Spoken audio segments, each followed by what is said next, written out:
שלום, נעים מאוד, שמי שרה סגל כץ. אני מורת הלכה ומלמדת גם בבית אביחי, בבית המדרש ובסדנאות כתיבה.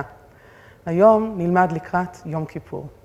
אז לקראת יום כיפור יש ימים של הכנה, יש שיסמנו את אלול, יש שיסמנו את ראש השנה, יש שיסמנו את ט"ו באב אפילו עם תודעה חסידית מסוימת, ויש שיסמנו את יום הכיפורים הקודם עד יום כיפורים הזה ויום הכיפורים הבא, קדימה. ואני מבקשת ללמוד היום על יום כיפור איתכם ואיתכן, בעצם לא מהמקום ההלכתי של חובות שצריך לעשות, אלא להתבונן במשהו מבעד ללא מעט פואטיקה שאני אביא, שירה עברית שנכתבת, וגם בהדהוד לרעיונות מתוך מחשבת ישראל. משהו בשנה הזאת מכין אותנו אולי מזמן כבר, חודשים ארוכים בתוך השנה, חציה, בשאלות של חשבון נפש, על הקצב שלנו, על דברים שעשינו קודם לכן, מה יכולנו לעשות בערב יום כיפור שנה שעברה אולי, והשנה הזאת הייתה נראית אחרת. אז יש שאלות ברמת הכלל, ויש בעיקר תשובות שהן אי ידיעה, ויש שאלות שהן פנימה, על האופן בו אנחנו מתנהלים בחיינו. וביום כיפור באמת מבחינה יהודית יש פרקטיקות מאוד ברורות שצריך לעשות, ובדרך כלל הן מתנהלות באופן קהילתי, אם בבית המקדש. ואז המעשה של כהן גדול, מה שמסכת יומא יודעת להעביר לנו היטב, ואף אנחנו היום כנגד קורבנות יודעים להכיל בתפילה שלנו לאורך השנה, ובטח ביום כיפור, אנחנו יודעים לעבור תהליך מאוד מאוד עמוק עם הפרפורמנס הזה של הכהן הגדול שעובר תהליך ומתאהר ומתקדם ומדייק ולא יכול לטעות בדבר אחד בעיצומו של יום. ואנחנו עוברים איתו תהליך קודם לכן, במעשה מי שמתפללים ומי שעושים דברים אחרים, ואנחנו עושים דברים אחר כך, אבל גם אם נשען את היום הזה, קצת כפרפרזה על דברי רבי נחמן, שיש אנשים שישנים את ימיהם, גם אם נשען את היום הזה, עיצומו של יום יעשה בנו דברים. אבל אם אנחנו קצת מתנתקים מההרגל הזה, כי יש בשנה הזאת משהו שמנתק אותנו, מי שרגילים ורגילות להתפלל בקהילה, לא בהכרח יתפללו בשנה הזאת, לא בהכרח את כל התקיעות בשופר של ראש השנה ישמעו בקהילה, וגם את התקיעות של סוף הצום לא ישמעו ככה. ופתאום צריך לשאול איך מתנהל יום כיפור, ומהו באמת מעבר לכתפיים שאנחנו יודעים לשאת כקבוצה, אלא כיחידים. פתאום זה דורש מאיתנו הרבה יותר לשאול שאלות פנימה, ולא רק אולי לומר מילים של שגרה, או לעשות מעשים של שגרה. אפילו אפשר להניח שהעיתונים לא יהיו כשגרת יום כיפור הישראלית, ומה שיש בדרך כלל למי שמעבירים את היום באופן הזה. לא בטוח שגם ליטול את שי עגנון בתוך הימים הנוראים ולקרוא בו, יעשה את מה שצריך לפעם הזאת, כי משהו בנו שונה. ואני רואה בזה הזדמנות מאוד מאוד גדולה.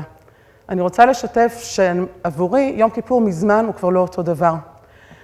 הייתה לי את הפריבילגיה במשך שנים ארוכות להתפלל בקהילה, כי זה מה שלי נוח, והייתה לי את הפריבילגיה להוסיף על זה מדי פעם תענית דיבור, ולהיות מ6:30 ועד סוף הצום בבית הכנסת, ולי זה היה משמעותי.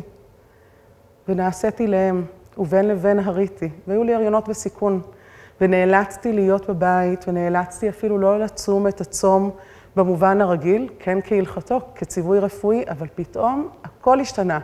כל תפיסת יום כיפור ואיך בונים את היממה הזאת, איך אני בונה אותה לעצמי, בעיקר כשפעוטות סביבי, ואני עושה ביום הזה את מה שאני מבקשת שהוא יהיה עבורי. אז מבחינה האישית שלי להלכה היה מאוד ברור, אבל מעבר למסגרת מה זה יום כיפור. אז על חשבון הנפש הזה אני רוצה לצקת את כל מי שנמצא ושואל ושואלת את עצמה, בעצם איך יהיה יום כיפור הנוכחי ובכלל. ואני רוצה שהשאלה שתהדהד בנו לאורך הלימוד, זו שאלה שמאיה טבת דיין מניחה בשיר שלה, שנקרא "ואם תינתן לנו שוב התחלת". ואני רוצה לשאול, אם תינתן לנו שוב התחלת, נדע לשמות דברים קודמים, נדע לבנות דברים הבאים? מה נעשה מהיום הזה עבורנו ברמה המאוד פרטית, המשפחתית, חברית, קהילתית רחבה, אנושית, שזה דבר שאנחנו חושבים עליו השנה במיוחד המון? בואו נצלול רגע אל המעגל הפרטי. ואני אקרא עכשיו את השיר של מאיה טבת דיין. ואם תינתן לנו שוב התחלת, הנדע לעשות בה עכשיו, כבר ראינו פסגת הר וענן, כלנית ורוח סתיו, מצולות ים ויגון. כבר ראינו שערה ואין סוף, נשיפת הפה ועפעף, איש ואישה. הנחנו לתכלת להישפך מבין אצבעותינו, כמפלים של הבטחה מדומה, לא קידשנו. ואם תינתן לנו שוב התכלת, הנדע? אז התכלת הזאת שמופיעה בשיר כמה פעמים, אולי באמת שוקלת משקל בתוך התרבות העברית, מהו צבע התכלת ולמה הוא משמש. אבל אם דווקא אני מתנתקת וחושבת על תכלת בכלל, תרבותית, אנושית, אני חושבת על שמיים, אני חושבת על אופק, אני חושבת על מרחב, אני לא חושבת על שמיים סגורים. כך אנחנו רגילים לחשוב בדרך כלל. ועכשיו לחשוב על התכלת ועל כל המרחב, האם נדע באמת להשתמש בו במה שיש במציאות? לא קידשנו, היא אומרת. כלומר, לא ייחדנו, אולי לא עשינו את זה הטוב ביותר, אולי פספסנו, אולי מבין האצבעות חמקו מאיתנו אפשרויות של חיים. יש משהו בשיר הזה ששולח לאיזשהו חשבון נפש. לא ברור מן השיר שיש תיארוך שהוא משוייך אליו. זה שיר שאפשר לקרוא אותו בכל יום, להפוך אותו לאיזה מנטרה או תפילה אישית, ואפשר לפגוש בו פעם כמו נגיד פעם בשנה, ולשאול מה יקרה אם עוד פעם תינתן לנו התכלת. וזו הזדמנות של התחלה. התחלה ביום כיפור היא לא התחלה של שנה, היא התחלה של דין שנעשה בנו, שדין שאנו צריכים לעשות לעצמנו.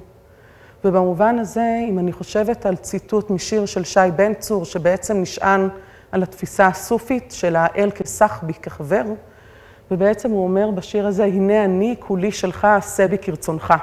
משפט שלגמרי לא עומד בקריטריונים של הפוליטיקלי קורקט המגדרי שלנו היום. אבל ביחסי אדם ומקום, אישה ואלוהיה, המקום הזה שיכול לשמוט את האחיזה ולהגיד, עשה. אני עושה את ההשתדלות, אנחנו עושים את ההשתדלות, עכשיו זה בידיך. ואני רוצה כאן לאורך הקריאה להזכיר את האחריות שלנו, וכל הזמן גם להזכיר שיש מקום לנוח בין לבין, ולהגיד, לצד ההשתדלות יש גם תקווה, ויש ציפייה שרואים אותנו, שבעצם אפשר גם להוליך אותנו למקום שהוא טוב יותר. כחצי שנה אנחנו כבר מהלכים בעולם שלא ברור לנו מה קורה. בתחילה חשבתי שנכון לומר שאנחנו בעידן שמכונה בשפה הקבלית, ואז גם החסידית, דין הקשיא, דין קשה.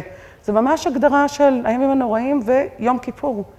אני לא יודעת אם זה דין קשה או דין רפה, דין רך. ואני לא יודעת אם לא ניתן לנו כאן חסד. כמה מילים על להטה, כמה חשבונות נפש, כמה כפייה של בעצם חזרה פנימה עברנו בזמן הזה. רובנו כנראה לא עברנו אובדנים בתוך השנה הזאת, אבל עינינו לא תחו מראות. ואנחנו לוקחים את זה בחשבון, ואנחנו באים עם אחריות כזאת גם לעתיד, בשונה משנים אחרות, כי יש לנו משהו נוסף שמאיים כרגע על המציאות.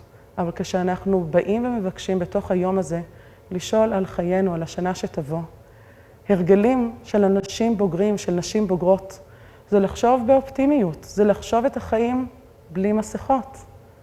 הילדים שלי בבית, אני מניחה, הילדים של הרבה אחרים, כשהם רואים פתאום איזה סרט, הם רואים איזה מוזר, אנשים בלי מסכות.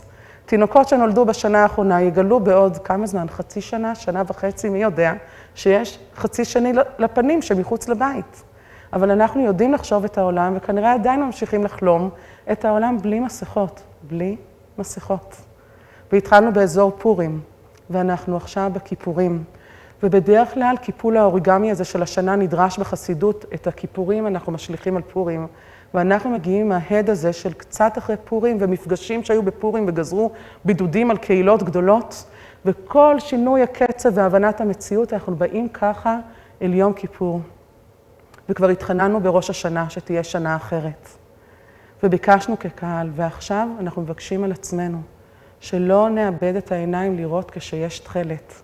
שנדע לקדש, שנדע בעצם לא רק להגיד היינו פסגה וענן, היינו פעם הר, היינו כלנית, רוח סתיו, אנחנו מכירים אותה, איש ואישה, כבר אנחנו יודעים הכל. לא, מאיה טבת דיין מבקשת עיניים חדשות בכל זמן. ואולי שיר משלים לשיר שלה, הוא שיר שאני מאוד אוהבת ורואה אותו תמיד כרלוונטי בכל כך הרבה נושאים וגם כאן. שיר של רחל חלפי. יש שעה שהאור. יש שעה שהכל יושב בתוך האור, כמו אבן חן, בתוך עדי זהב. אפשר לחפון אור כזה, אפשר לאכול אור כזה, אפשר לגמוע אור כזה, אפשר לנוע בו לאורך ולרוחב. אפשר לשקול אותו בזהב מלא. אז יש שעה שהאור עושה בנו סינסטזיה, שהחושים מתערבבים, לגמוע אור, לאכול אור, לחפון אותו. מה זה זהב מלא? אני לא יודעת, אבל יש לי תחושה שהמילה מלא שחותמת את השיר משליכה לאחור על כל השיר.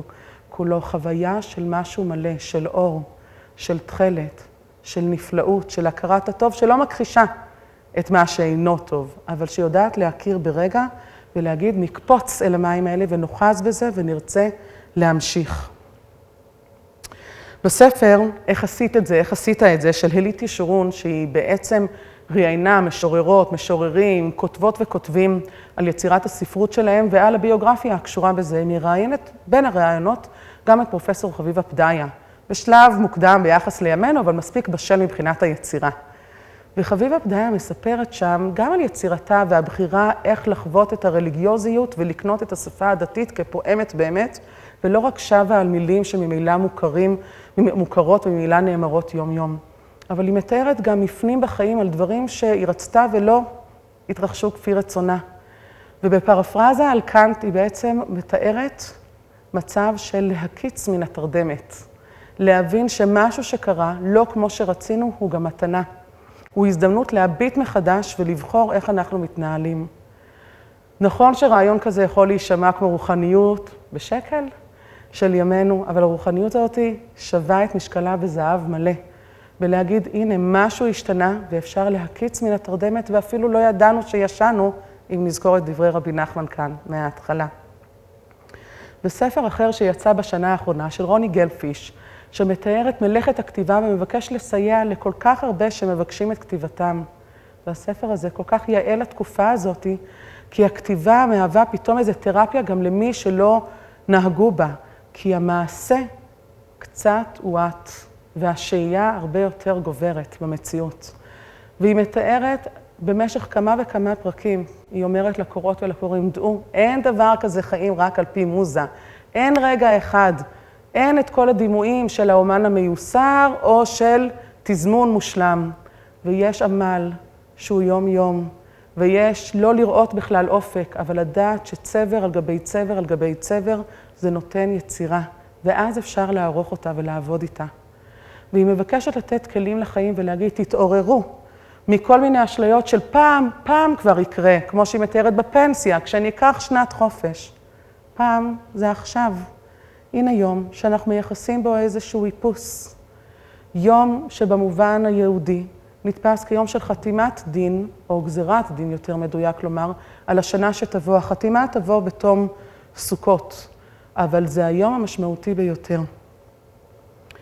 ואם בהקשר של כתיבה ובשאלה של מה שאנחנו עושים בחיים, אני רוצה לקרוא שיר מיניאטורי של ישראל פנקס, אם אני כותב שאני מבקש להשאיר כאן שמחה, האם אני משאיר כאן שמחה? מה אני משאיר אחריי כשאני כותב שאני מבקש להשאיר כאן שמחה? אולי לא הייתם מכתירים את זה לכתחילה כשיר, אבל זה עומד כשיר. השאלה הרפלקטיבית הזאת היא מה אנחנו עושים כשאנחנו מצהירים על הדבר, וכשאנחנו מבקשים את הטוב מעצמנו, היותר טוב מעצמנו, האם כבר עשינו? או שברגע שהשיר נותר עם שאלה, כנראה שיש עוד קומה ועוד קומות שאנחנו צריכים לבנות. לנורית זרחי יש שיר שנקרא היא הנחת של יצורים מחונפים, והיא מתארת עם מצב שמימי שבעצם מתלכד לכדי איזה שמיכת טלאים של מציאות. בואו נקרא. משהו נופל בחושך, אולי תפוח, אבן, העין נפקחת. זה רגע העני שחוסה מן הצד, שמעבר לאפפיי את הצד האחר. ניסיון לא יוכל לתאר אותו, גם לא מחצית המילים שלו, שמעולם לא ביקרו שם.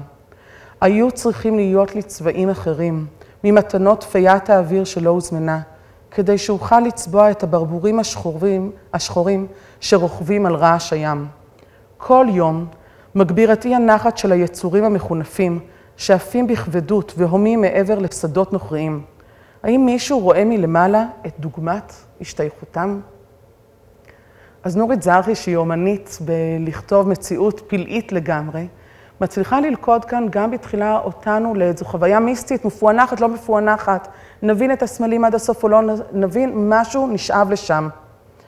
ומשהו בטבורו של השיר, בשורר של השיר, שבעצם אומר לנו משהו מאוד גדול. היו צריכים להיות לי צבעים אחרים. שורה שיכולה להיקרא כטרוניה, משהו לא נכון. בחיים משהו לא עובד כמו שרציתי. הייתי צריכה לקבל כאן, כן, ממפיית האוויר שבכלל לא הוזמנה ולעשות כך וכך.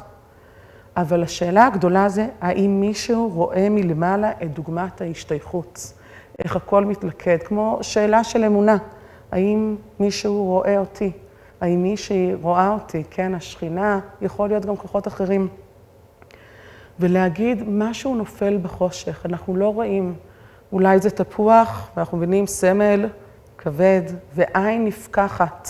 איזשהו גילוי קיקלופי, או משהו אחר שיכול להיות גם ממש מתיאורי האל, מהאידרא רבא בזוהר. לא שאני בטוחה שהיא כיוונה לזה, זה יכול להפעיל כל אחד מאיתנו. אבל יש אי נחת, היא אומרת, גם ליצורים, כן, המחונפים, גם הם באי נחת. כשפרויד כתב את המאמר על התרבות האנושית, כלומר המערבית, והוא הכתיר אותו בתרבות באי נחת. והוא תיאר איך אנחנו מתקדמים תמיד בגלל יסוד האי נחת שיש לנו, ובזכות זה תמיד תהיה תנועה. משהו בנו אולי רוצה לחזור אחורה, לשים יד על הכתף של פרויד ולהגיד לו, אי נחת? בוא, אנחנו נגיד לך מה זה תרבות באי נחת, כמה אי שקט, כמה תנועה מתמדת, כמה שאלה האם עשינו או לא עשינו, ופתאום נחת כפויה. האם נחת כפויה היא נחת? האם יום שבו נאמר להתענות, לא לאכול, ועוד דברים אחרים, כל אחד כפי אימוצו, אולי יש מי שמוסיפים, כמו שתיארתי, תענית דיבור. האם זה מה שעושה את השינוי? האם זה בהכרח משנה את התמונה כולה? או לפעמים זה מן יום אחד שאנחנו ככה, ושאר הימים אנחנו מרשים לעצמנו איזה בקרנליות. ויש כאן שאלה, מה אנחנו עושים עם אי הנחת במרחב שאותם אנחנו רואים? האם אנחנו רואים את כל הדברים יחד, את החיים שלנו ממרכיביהם, ומצליחים לתפור את אותה סמיכה שחופה עלינו, ובעצם מורכבת מגורמים שונים. אני חושבת שהרעיון המוכר בעצם ממסכת סנהדרין, על זה שאנחנו מאוד מאוד מיוחדים, הוא מוכר, אני אקריא אותו. להגיד גדולתו של הקדוש ברוך הוא, שאדם תובע כמה מטבעות בחותם אחד, כולן דומים זה לזה, ומלך מלכי המלכים, הקדוש ברוך הוא, טבע כל אדם בחותמו של אדם הראשון, ואין אחד מהן דומה לחברו. לפיכך, כל אחד ואחד חייב לומר, בשבילי נברא העולם. ושמא תאמרו, מה לנו לצרה הזאת, והלא כבר נאמר, והוא עד או רעה או ידיים לא יגיד. ושמא תאמרו, מה לנו לחוב בדמו של זה, והלא כבר נאמר, ובעבוד רשעים רינה. במסכת סנהדרין אומרת, אתם יכולים להגיד דברים פסימיים, אבל הצעה, תגידו בשבילי נברא העולם. לא ממקום אגואיסטי, אנחנו יודעים את זה, אלא במקום של מלאות, של קיום שהוא מלא. ולכן, על גבי זה, בתוך החסידות, רבי שמחה בוני מפשיסחה בעצם מייחסים לו את האמירה, לכל אחד צריכים להיות שני כיסים, ובהם ישתמש לכשיצטרך לכך. בכיס אחד יהיה כתוב, כמו שמצאנו במשנה בסנהדרין, בשבילי נברא העולם, ובכיס השני, מבראשית, ואנוכי עפר ואפר.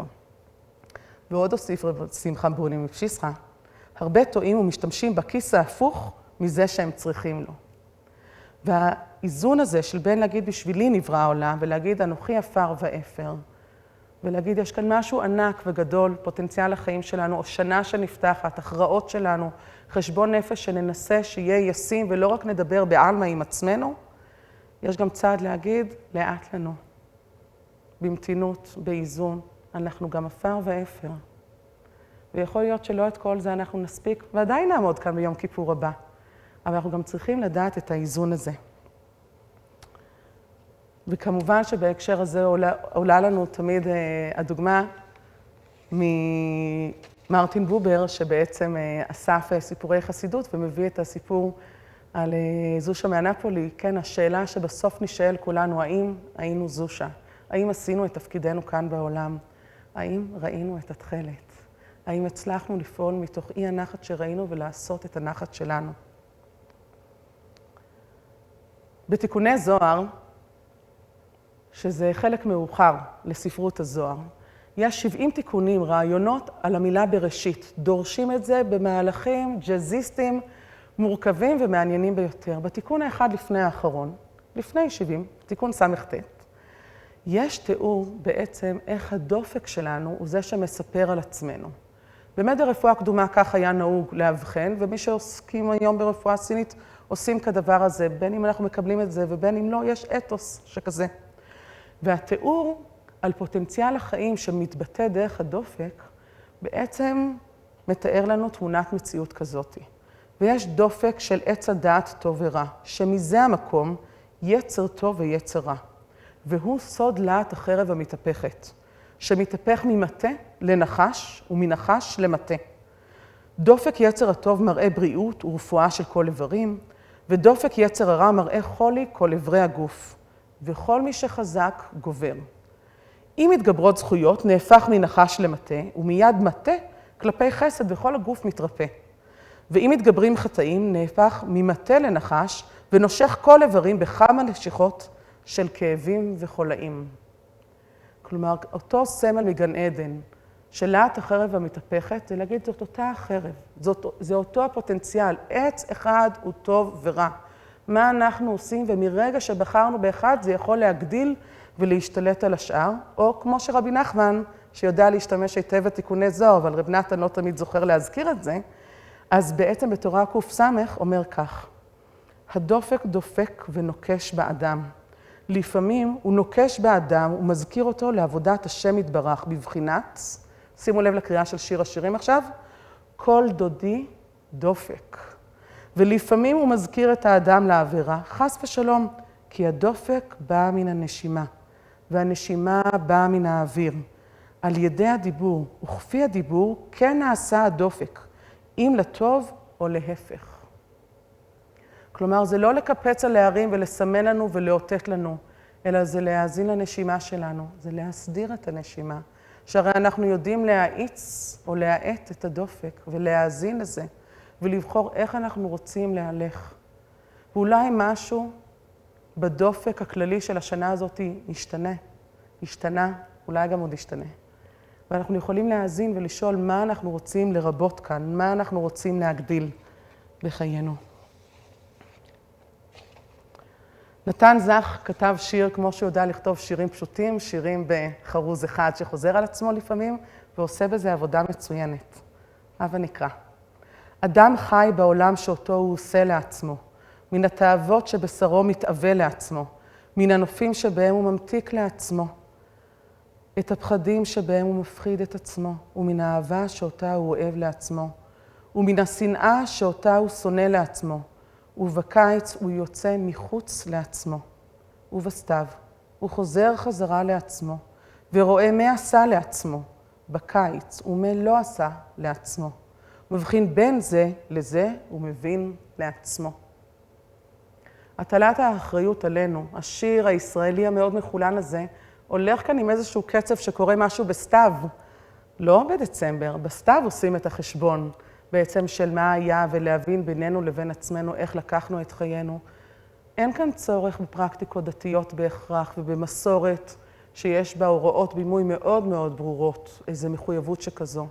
השיר הזה שולח למחויבות פנימה, לשאול לעצמנו על עצמנו ומה עשינו בחיינו.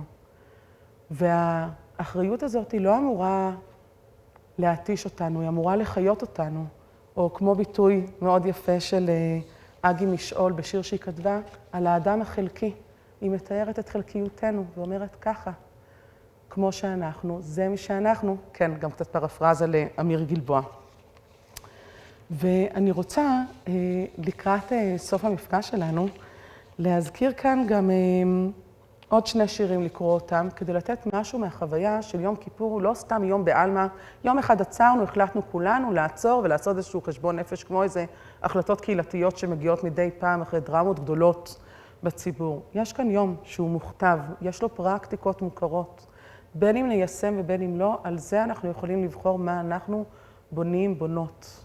מה אנחנו יכולים לשמות ומה אנחנו יכולים לקבל לעצמנו. קריאה, כותבת חווה פנחס כהן. כשהכל קראו כשהכל קראו, סביבי הייתה צפיפות בסמים ורחש כפלי בדים חדשים. אדוני הוא האלוהים. 7 פעמים. אדוני הוא האלוהים. עודי סבוכה בשפתיי, מבקשת לעצור בין קריאה לקריאה.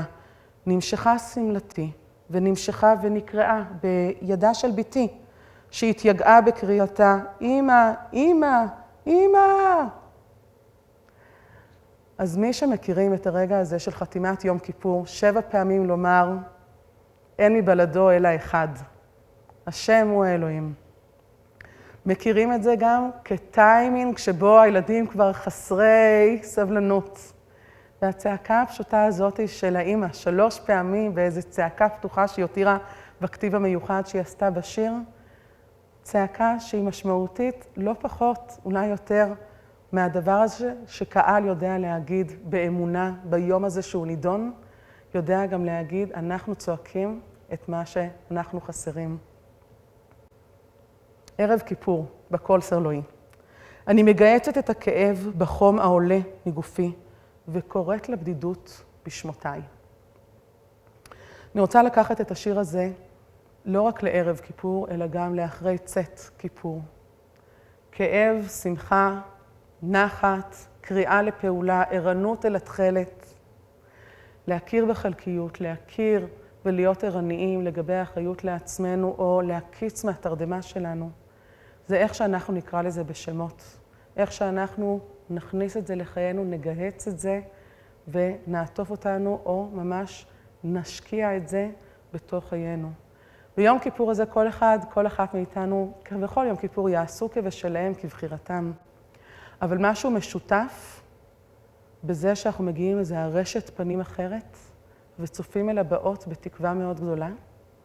וביום כיפור הזה, כל מיני הרגלים יהיו אחרים. אצל אנשים שהיה להם הרגלים קבועים וכבדים, משהו יהיה קצת אחרת, הם יצטרכו לבנות את יום כיפור הזה, באופן שלא תהיה תהודה גדולה של צעקה בסוף הצום. גם בקהילה מתפללת, הכל יהיה קטן יותר, ממוקד יותר. ואולי הילדים לא יישכחו בצד, הם יהיו חלק מהסיפור, ואולי אנחנו נראה את התכלת שבתוכנו, אם אני גם כבר מהדהדת את הילסום, ונדע לזהות את השמיים האלה, ונדע לבקש וליישם בחיינו את הקריאה הזאת. לשנה טובה.